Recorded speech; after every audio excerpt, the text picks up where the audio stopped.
Every summer, the Grand Road of Puri becomes the site of a massive outward expansion. This is the Rath Yatra, where the deities of the Sri Jagannath Temple leave their sanctum to meet a sea of millions in the material world.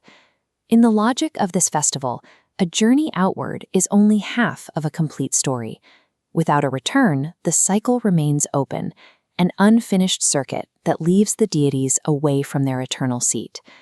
The Bahuda Yatra is the closure of this 9-day event. It is the homeward journey, the movement that restores the deities to the inner sanctum and concludes the annual vacation at their birthplace. The logistics of this return follow a precise 3-kilometer path. The chariots travel from the Gundicha Temple, stopping midway at the Mausi Maa Shrine before reaching the gates of the Sri Jagannath Temple once more.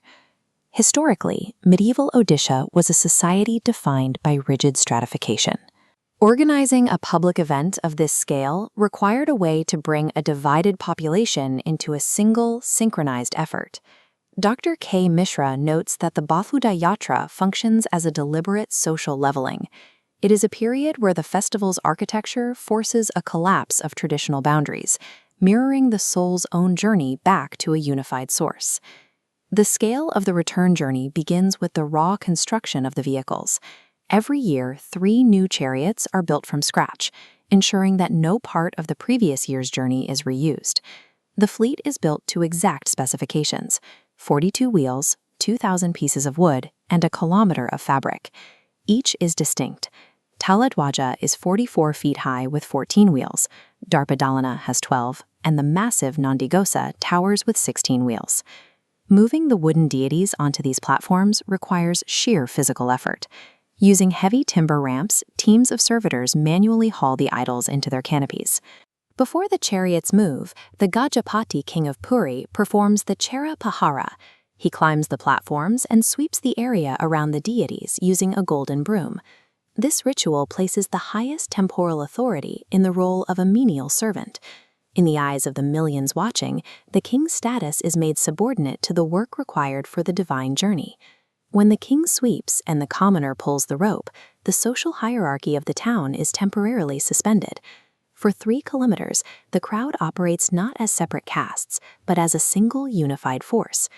While the chariots are massive, the journey itself is marked by domestic pauses.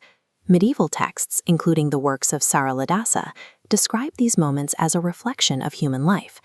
The first major halt occurs at the Mausi Maa Temple, the home of the deity's maternal aunt. Here, the Lord of the Universe is offered podapitha, a simple baked cake. It is a moment that grounds the divine in a basic human necessity, stopping for a meal with family. As the chariots approach the king's palace, the atmosphere shifts to the Lakshmi Narayana Bheta, a symbolic marital confrontation. Tradition holds that goddess Lakshmi is barred from the journey and waits in anger at the temple. To gain entry, Lord Jagannath must apologize for leaving her behind and offer sweets as a gesture of reconciliation. Placing a supreme deity in the middle of a marital dispute makes the divine relatable.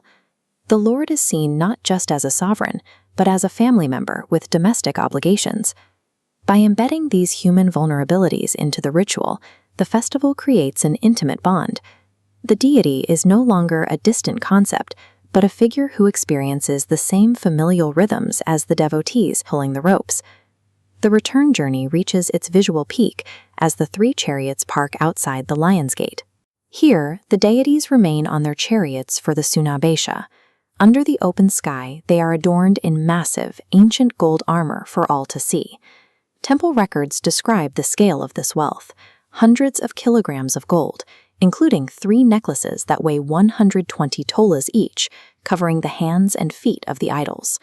The deity, who was just stopping for cake and apologizing to his spouse, is now displayed in absolute, glittering sovereignty.